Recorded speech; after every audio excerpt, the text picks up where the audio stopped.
ಹೋಗ್ತೀರಾ ಎನರ್ಜೆಟಿಕ್. 12 ಗಂಟೆ ನಿದ್ದೆ ಮಾಡಿ ಇದ್ರೆ ಹೇಗಿರುತ್ತೆ ಫ್ರೆಶ್ ಅಪ್ ಆ ತರ ಇರುತ್ತೆ. ಇದಕ್ಕೆ ಹೆಸರು ಪ್ರಾಣಾಯಾಮ ಮುದ್ರಾ. ಎಲ್ಲ ಬಿಟ್ಟು ಹಾಕಿ ನೋಡ್ತಾ ಕಾಣುತ್ತಾ ನೆನ್ಬಿಟ್ಟು ಪ್ರಾಣಾಯಾಮ ಮುದ್ರಾ.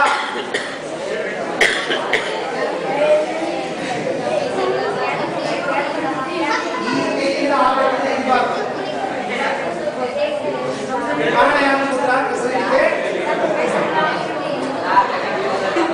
ಪ್ರಾಣಾಯಾಮನ ಮಾಡಬೇಕು ಅಂತಂದ್ರೆ ಮಾತಾಡ್ಬೇಡಿ ಮಾತಾಡ್ಬೇಡಿ ಮಾತಾಡ್ಬೇಡಿ ಮಾತಾಡ್ಬೇಡಿ. ಯಾರು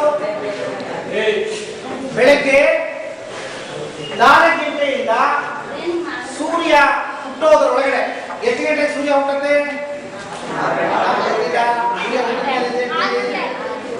6:06ವರೆಗೆ ಸೂರ್ಯ ಹುಟ್ಟುತ್ತೆ. ಸೂರ್ಯ ಹುಟ್ಟೋದ್ರ ಮೊದಲು ಪ್ರಾಣಾಯಾಮ ಮಾಡಬೇಕು. ಸಾಯಂಕಾಲ 4 ಗಂಟೆ ಮೇಲೆ 6:30 ಒಳಗಡೆ ಸೂರ್ಯ ಅಸ್ತಮನ ಆಗೋದ್ರ ಒಳಗಡೆ ಬೆಳಗಿನ ವೇಳೆಯನ್ನ ಬ್ರಹ್ಮ ಮುಹೂರ್ತ ಅಂತ ಹೇಳ್ತಾರೆ, ಸಂಜೆ ವೇಳೆಯನ್ನ ಗೋಧೂಳಿ ಲಗ್ನ ಅಂತ ಹೇಳ್ತಾರೆ. ಈ 2 ಸಮಯದಲ್ಲಿ ಮಾತ್ರ ಧ್ಯಾನ ಪ್ರಾಣಾಯಾಮ ಮಾಡಬೇಕು. ಸೊ ನೀವು ಸಂಜೆ ಟೈಮಲ್ಲಿ ಓದಕ್ಕೆ ಕೂತ್ಕೊಳ್ಳೋದಕ್ಕೆ ಮೊದಲು ಒಂದ್ಸತಿ ಪ್ರಾಣಾಯಾಮ ಮಾಡಬೇಕಾಗುತ್ತೆ. ಬೆಳಗ್ಗೆ ಓದೋದ್ರ ಮೊದಲು ಒಂದ್ಸತಿ ಪ್ರಾಣಾಯಾಮ ಮಾಡಬೇಕಾಗುತ್ತೆ. ಪ್ರಾಣಾಯಾಮ ಅಂತ ಅನ್ನೋದು ಏನು ಅಂತಂದ್ರೆ ನಿಮ್ಮ ಗಾಳಿ ಎಲ್ಲಿ ಹೋಗುತ್ತೆ ಎಲ್ಲಿ ಬರುತ್ತೆ ಹೆಂಗ್ ಗೊತ್ತಾಗುತ್ತೆ ನಿಮಗೆ? Where do you feel that you are breathing? ಶ್ವಾಸ ಮಾಡ್ತಿದ್ದೀನಿ ಅಂತ ನಿಮಗೆ ಎಲ್ಲಿ ಅನ್ಸುತ್ತೆ? ನಿಮ್ಮ ದೇಹದಲ್ಲಿ ಯಾವುದೋ ಜಾಗದಲ್ಲಿ ಶ್ವಾಸಕ್ರಿಯೆ ನಡೀತಿದೆ, ಅದು ನಿಮಗೆ ಗೊತ್ತಿಲ್ಲದೆ ಭಗವಂತ ಸೃಷ್ಟಿ ಮಾಡಿರೋದು. ಎಲ್ಲಿ ನಿಮಗೆ ಅನ್ಸುತ್ತೆ ಹೇಳಿ ನೋಡೋಣ. ಇದ್ರ ಬರ್ತಾ 1 ಕಿಲೋಮೀಟರ್ ಹೋಗ್ತದ್ಯಾ? ಶ್ವಾಸಕ್ರಿಯೆ ಎಲ್ಲಿ ನಡೆಯುತ್ತೆ ಅಂತ ಅನ್ಸುತ್ತೆ? ಇಲ್ಲ ಇಲ್ಲ.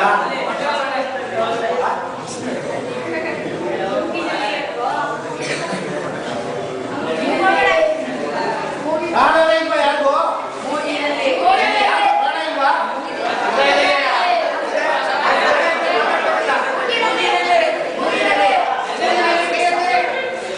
ಮೂಗಿನಲ್ಲಿ ಪ್ರಾಣ ಶಕ್ತಿ ಹೋಗುತ್ತೆ ಬರುತ್ತೆ ಗೊತ್ತಾಗುತ್ತೆ. ಕೈಯೆತ್ತಿ ಕಾಟಿ.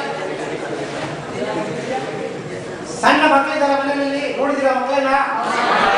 ಮನೆಯಲ್ಲಿದ್ದೆ ಹೋದ್ರು ಅಕ್ಕಪಕ್ಕ ಮನೆಯಲ್ಲಿ ಮಕ್ಕಳಿದೆ, ಆ ಮಗುವನ್ನ ಕೆಳಗಡೆ ಬಟ್ಟೆ ಹಾಕಿ ಮಲಗಿಸಿರ್ತಾರೆ, ನೋಡಿದಿರ? ಆ ಮಗು ಶ್ವಾಸ ಮಾಡ್ತಿರುತ್ತೆ. ಎಲ್ಲಿ ಕಾಣುತ್ತೆ ಶ್ವಾಸ?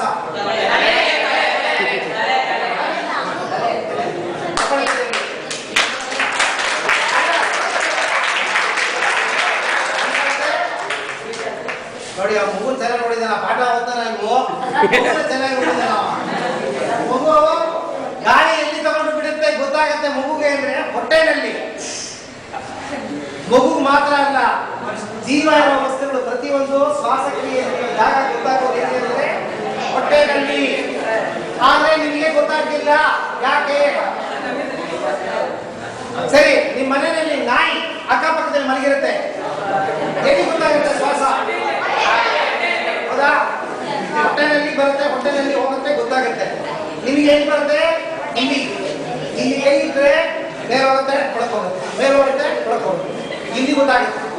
ನೀವೆಲ್ಲರೂ ಚೆಸ್ಟ್ ಬ್ರೀತಿಂಗ್ ಮಾಡ್ತಾ ಇದ್ದೀರಾ? ಏನೋ ಚೆಸ್ಟ್ ಬ್ರೀತಿಂಗ್. ಹೊಟ್ಟೆಯಲ್ಲಿ ಗಾಳಿ ತಗೊಂಡು ಬಿಡೋ ಅಭ್ಯಾಸವನ್ನ ನೀವು ಮಾಡ್ತಿರೋದ್ರಿಂದ ದೇಹದಲ್ಲಿ ಲವಲವಿಕೆ ಇಲ್ಲ. ದೇಹಕ್ಕೆ ಲವಲವಿಕೆ ಬೇಕು, ಆರೋಗ್ಯ ಬೇಕು ಅಂತಂದ್ರೆ ಗಾಳಿ ಹೊಟ್ಟೆಯಲ್ಲಿ ಬಂದು ಹೋಗೋ ಹಾಗೆ ನೀವು ಶ್ವಾಸ ಮಾಡಬೇಕು. ಅದು ಮಾಡೋದಕ್ಕೆ ಒಂದೇ ಒಂದು ವಿಧಾನ ಪ್ರಾಣಾಯಾಮ. ನೀವು ಪ್ರಾಣಾಯಾಮ ಮಾಡಿದ್ರೆ ನೀವು ಸಣ್ಣ ಮಗು ಹೇಗೆ ಲವಲವಿಕೆಯಿಂದ ಇರುತ್ತೆ, ಆ ಪ್ರಾಣಿಗಳು ನೋಡಿ ಎಷ್ಟು ಕುಳ್ಕೊಂಡು ಓಡಾಡ್ಕೊಂಡು ಎಷ್ಟು ಖುಷಿಯಾಗಿರುತ್ತೆ. 2 ದಿವಸ 3 ದಿವಸ ಊಟ ಮಾಡಲ್ಲ. ತಿರುಗಾದಲ್ಲಿ ಹೋಗಿದ ತಕ್ಷಣ ಚಟೆ ಕೊಡ್ತಾರೆ ನಿಮ್ಮಮ್ಮ, ಹೌದಾ? ಆ ನಾಯಿಗಳಿಗೆ ಪ್ರಾಣಿಗಳಿಗೆ ಯಾರು ಕೊಡ್ತಾರೆ? ಹುಡುಕಾಡುತ್ತೆ, ಓಡಾಡುತ್ತೆ, ಸಿಗಲ್ಲ ಊಟ ಅದಕ್ಕೆ. ಆದ್ರೂ ಎಷ್ಟು ಲವಲವಿಕೆಯಿಂದ ಇದೆ ನೋಡಿ ಪ್ರಾಣಿಗಳು.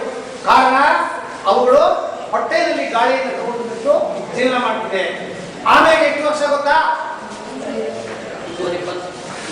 ಗೊತ್ತಿದ್ರೆ ಎದ್ದಿನ ಯಾರು ಹೇಳಿ.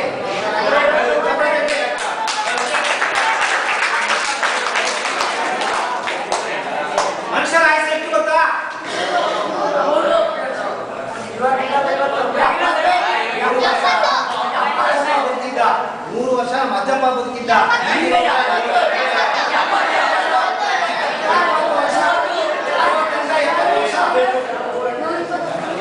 70 ವರ್ಷ.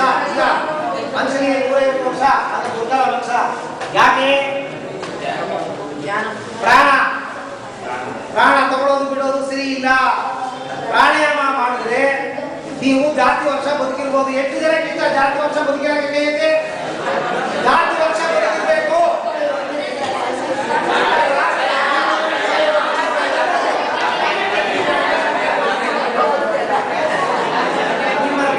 ನಿಮ್ಮ ಗುರಿಯನ್ನು ನೀವು ಸಾಧನೆ ಮಾಡಬೇಕು ಅಂದ್ರೆ ಪ್ರಾಣಾಯಾಮ ಮಾಡಲೇಬೇಕು.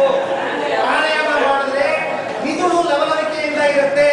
ಮಿದುಳು ಲವಲವಿಕೆಯಿಂದ ಇದ್ರೆ ಓದೋ ಪಾಠ ನಿಮ್ಮ ತಲೆ ಒಳಗಡೆ ಹೋಗಿ ರೆಕಾರ್ಡ್ ಆಗುತ್ತೆ.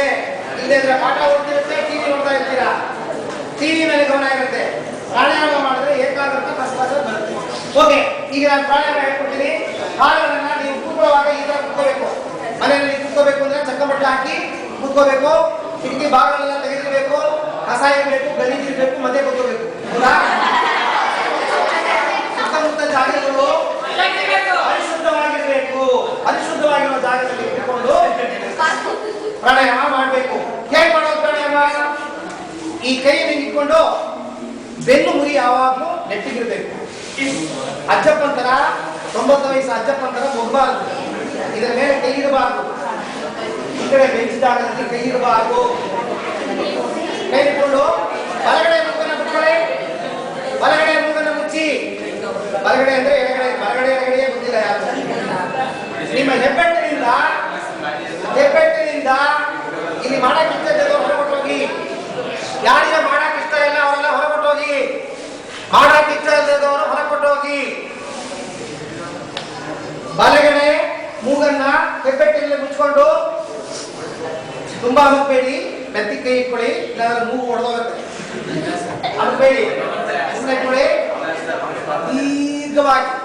ದೀರ್ಘವಾಗಿ ಶಬ್ದ ಇಲ್ಲದೆ, ಶಬ್ದ ಬರಬಾರ್ದು. ತರ ಶಬ್ದ ಬರಬಾರ್ದು. ಶಬ್ದ ಇಲ್ಲದೆ ಅಕ್ಕಪಕ್ಕದವ್ರಿಗೂ ಶಬ್ದ ಕೇಳಿಸಬಾರ್ದು. ದೀರ್ಘವಾಗಿ ಎದೆ ತುಂಬಿ ಹೊಟ್ಟೆ ತುಂಬಬೇಕು. ಬಲಗಡೆ ಇಲ್ಲಿ ಮುದ್ರೆ ಹಾಕ್ಬೇಕು. ಕಣ್ಣು ಮುಚ್ಕೋಬೇಕು. ಪ್ರಾಣಾಯಾಮ ಮಾಡಬೇಕು ಅಂದ್ರೆ ಕಣ್ಣು ಮುಚ್ಕೋಬೇಕು. ದೀರ್ಘವಾಗಿ ಪ್ರಾಣವನ್ನು ಶಬ್ದ ಮಾಡದೆ ತಗೊಳ್ಳಿ. ಶಬ್ದ ಮಾಡಬಾರ್ದು. ನಿಧಾನವಾಗಿ ಗಾಳಿಯನ್ನು ಚೆನ್ನಾಗಿ ದೀರ್ಘವಾಗಿ ತಗೊಂಡು ಹೊಟ್ಟೆ ತುಂಬಿಸಿ. ಗಾಳಿಯಲ್ಲಿ ಹೊಟ್ಟೆ ತುಂಬಿಸೋ ದಿನ ಇವತ್ತು. ತುಂಬಿಸಿ ಹೊಟ್ಟೆನ ಗಾಳಿಯಿಂದ. ಊಟ ಕೊಡೋದು ನಿಮಗೆ ತುಂಬಿಸಿದ್ರ.